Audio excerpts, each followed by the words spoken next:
May gabi, dire man ako'y pangutana. Ug ako kaning ipatubag. Atong speaker kaganina. Okay. Ulan. Kung pangutana, base po sa gisulti ni Padre nga, ang tinuod nga church o simbahan, ang gitukod ni Christ. Wa nay lain, no? Unya gisulti po sa atong speaker kaganina nga, gimension gato nimo nga nagatoy kuan passage nga niingon si Christ nga Peter, upon this rock I will build my church. So meaning, kay ang Bible duha man gud ang paghatag og meaning, either literal or figurative.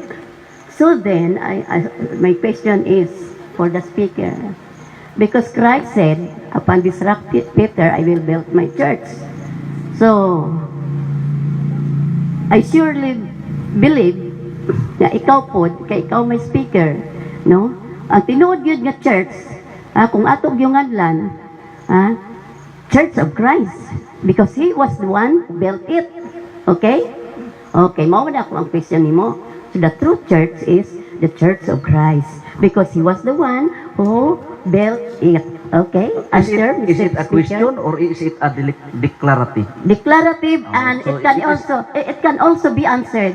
Kaya naman, giminso nga yes or no. naman da ni Kuya Tito ganina nga simbahan walay ngalan. Yan ingon man ka nga ang ngalan nga itukod ni Kristo. Pagatanganlan og iglesia ni Kristo o Yes. Church of Christ. Okay, siya may ningon. Siya may ningon nga, ang tinudyo nga church, mao tinukod ni Christ. So, correct. pwede natong nganlan di ay nga. Church of Christ. I beg to disagree nga. Strictly speaking, sa ecclesiology, dili nimo tawgong ngalan, gaw may ngalan.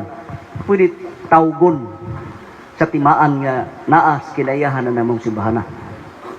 Gamingon kag Church of Christ, wa man na presumption mang labas. Sa to pa mukungklod ang uban nga Anong presumption man mga when he was the one who built it. correct, pero Yes. ningo magaganina nga pagatawgon og Church of Christ. Si Christ mismo ba ning tawag? Akong follow up, is it a declarative or a question? It will be other question.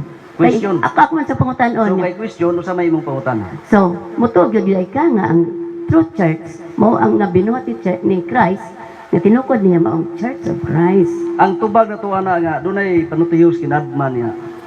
Ang usa dili nimo iratsadang uban. Kun dili tan-awon nimo ang kinatibuk-an. So ang simbahan nga gitukod ni Kristo, tinuod nga si Kristo nagtukod. Yes. Pero kining simbahan na walay ngalan. Dunay mga timaan. Nga usa timaan ani mao to usa ganina. Ingon si Kristo nga pagatukuron ko ang akong simbahan. Mao man sa may mga. Hindi ra. Oh, nakaron ikaduha mo na akong ingon nga dili na kay usara ipaangko nimo. Umayo kag Church of Christ. Granting without admitting. Tugutan ta sa pag-uyon kay ang dilema magud ani pag moingon ka nga si Kristo ang simbahan. Moingon ko ang ni Kristo tinuod ini. Ha? Tinuod po sila. Tinuod sila. Nga katupong Church of Christ ito, tinuod po sila. Nga doon naman ay 48,000 nagdag Church of Christ. Asa may tinuod ani nila. Ang katog yung gibuilt ni Christ. Dili. Ako bot pasabot ba? Assuming nga, granting without admitting ba nga, kining simbahan nga gitukod sa Ginoo, tawgon og simbahan ni Kristo. Oh, pero granting without admitting. Kining 48,000 ka mga tinuhuan, nagdala man ni Church of Christ unsa pa nang uban na mo nang mutana ko nimo, is it a question or declarative? Kay og declarative, ingon magag-declarative. Sa to pa kining mga nga 48,000 nagdala sa ngalan ni Kristo, mubalik og pangutana. Kay declarative man to at the same time question, kinsa may tinuod ani nila? Dito ito mo base sa iyang giingon. Mao gani. Anaan ito nga passage. Oh, 48 man Dili sila na kabuk. dili na ta dapat mo gawas katong uban. ug Correct, atong mo lagi na gitutikon, siya. Ang tukiyon. atong point of departure is Matthew 16:18. Granting without admitting. Buti pasabot kay pagatawgon maka sa ngalan iglesia ni Kristo kay si Kristo mo nagtukod na ako mutan kon aron ma-qualify ang imong deklarasyon. Kining 48,000 pulos man ni nagdalas ngalan iglesia ni Kristo halos. Ako pangutana base sa Mateo 16:18 usara man kasimbahan na gitukod. Kini sila asay tinuod ani nila. Katog yung nagbase.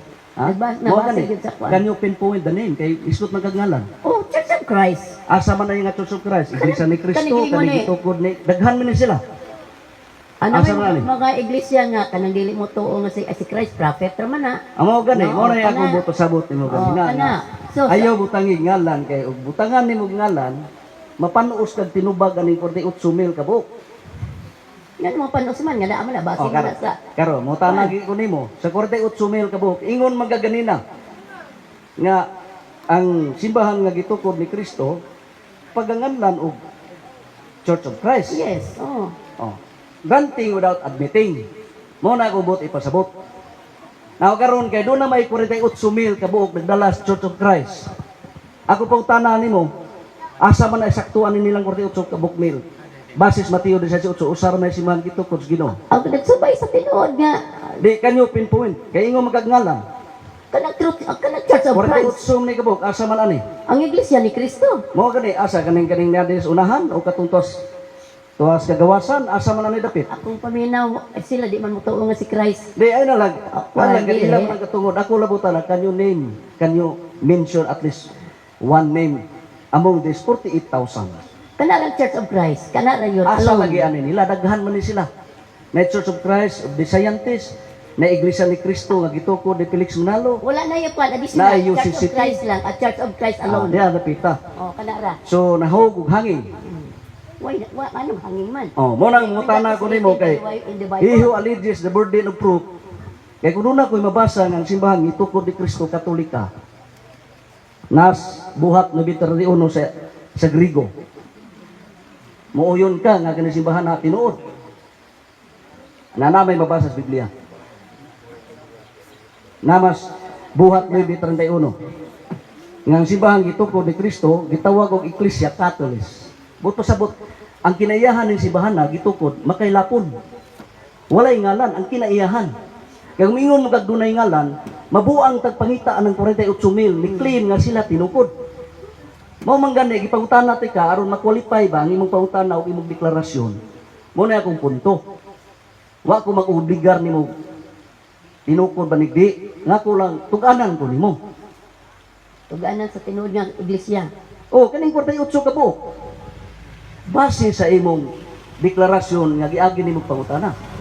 Oh, katurang Church of Christ nga base sa katong gikuan ni Christ kana ra mo. Anyway, labyan na to na kay Kana ra gyud kay ang tinuod ra man atong wa mo ko basihan. mulalis aning base nga si Kristo nagtukod. Lagi. Ang ako bang gipasabot tungod kay ang ilang unahuna dunay ngalan sa simbahan nga gitukod ni Kristo. Ug gani ikaw mismo ingon Church of Christ.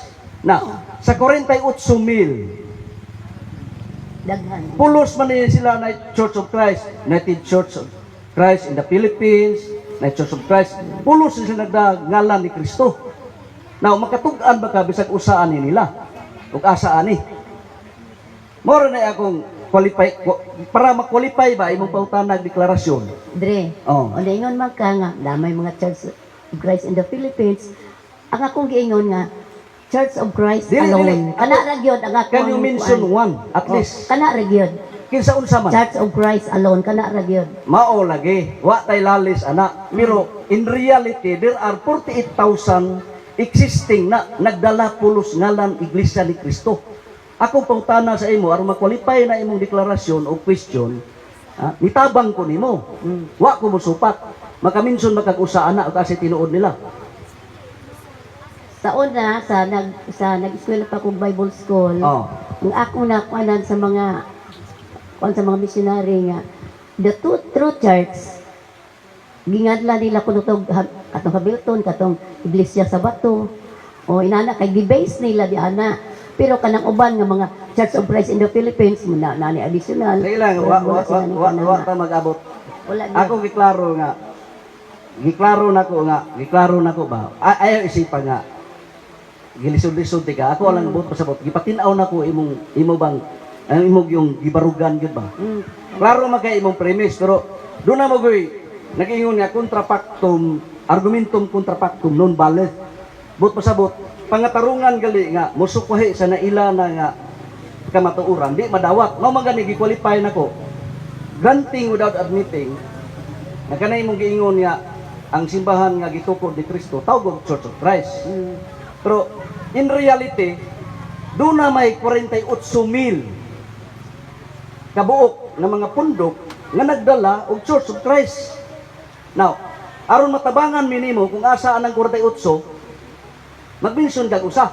Kada laging Church of Christ, kaya ngalan ramang gila Asa sa lagi simbahan ang nila. 48? Okay, sa Sambuanga na diha sa Baluasan Chico na Church of Christ muna sila. Naon po Church of Christ dito sa Osamis. Asa magid ana? Na 48 man Wala na ko kadtong usamis doon. Di, usara na imo gimension pero how about the rest? Bakat ko sila.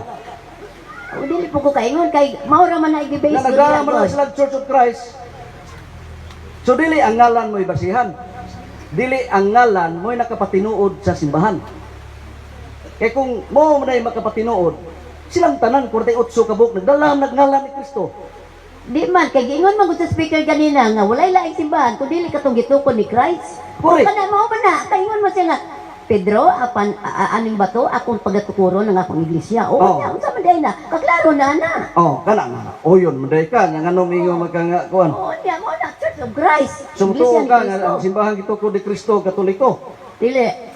Nagaron mangutan na ko nimo og dili ang Katoliko mo nagtukod, kisa may nagtukod. Kita nagtukod sa, Simbahan Katoliko. wala ko kabaluan na. Mo na imo research ha. Mo na imo research kay Kay Juan Manggodre. mo lagi. Kung Di na lang ta sa maglalis padre, kay. ha? Kung ikaw, base na to sa history manggod. History, Kinsa, sige. kinsa man ko'y nagkuhan sa religion, History, ngita ka introduce, history. di ba mga Asa Spaniard? man ka makabasa sa Biblia o sa history nga ang simbang Katoliko dili tinukod ni Kristo. Sila man ko'y nagdalaan na, diri sila Ayaw. nag-Christianize. Di referensya, Muna, referensya. Yes. Kailan kita may Iglesia Katolika, o Excuse me, di ta Spanish mahuman. word ba yan na? Di ta mahuman. Kuha microphone di pro ka mangutana kay natay rules ni. Sige. Ibalik ang microphone, ako'y mangutana. Kung di ka mutugot o mudawat nga ang simbahang Katoliko si Kristo nagtukod, base sa referensyang dagko, kanang standard, asa mga makabasa sa history nga standard nga dili si Kristo ang nagtukod. Diba? O dili si Kristo nagtukod sa Katoliko, kinsa man di ay. Tubagang ba na ha? Sige daw. Tao. Ha? Kisa'y nagtukod tao. Kinsang tawana? Ang mga nag-originate, nagkuhan na sa Asa una. man na mabasa nga O asa referensya? man nagikan di ay nga mga Spaniards man na kinsa may nagkuan di ay or nag-introduce sa Kinsa- Catholic religion, di ba mga Spaniards? Pabinosa. Para madali ta, asa man referensya kay. Ako, muhatag ko ni mo referensya. Ya gusto ka, panugo sa imong apo, batak banidili. Natay referensya dire, nagtug-an, nga ang simbahang Katoliko, gitukod gayod ni Kristo. Nya man ni gilabanan. Sama pananglit kining International Encyclopedia. Volume 15, page 520. Nagingon din Roman Catholic Church. There are two equally valid definition of the Catholic Church. Comparable to the twofold nature of Jesus Christ, its founder, who was both human and divine. Ang Iglesia Katolika dunay duha ka nagsama nga kahulugan sa Iglesia Katolika. Tinandi sa duha ka kinaiyan ni Jesucristo nga mao ang magtutukod kinsa Dios ug tao. Now, naa may referensya nagtug-an o diskumpiyado ka International Encyclopedia volume 15 page 520. Ikaw po dumutubag po ka panghatag po referensya. Kay magtagna-tagna ta ani. Asa man ka makabasag dagkong referensya. Nag-ingon nga si Kristo dili nagtukod sa simbahan Katoliko. Pagabot na. Tugan ni unsang referensya. Sa padre, mga tanap ko nimo. Di ayo sa kay Kita may naghimo sa mga references. di paminusa, kailangan mo na sa alam utso-utso. Dili ta Ang pangutana dili tubagog pangutana. Ganina di man ka mudawat ang Katoliko tinukod ni Kristo. Mautana kog balik nimo. Kay dili man ka si Kristo nagtukod kinsa man di ay unya pag-mention og referensya.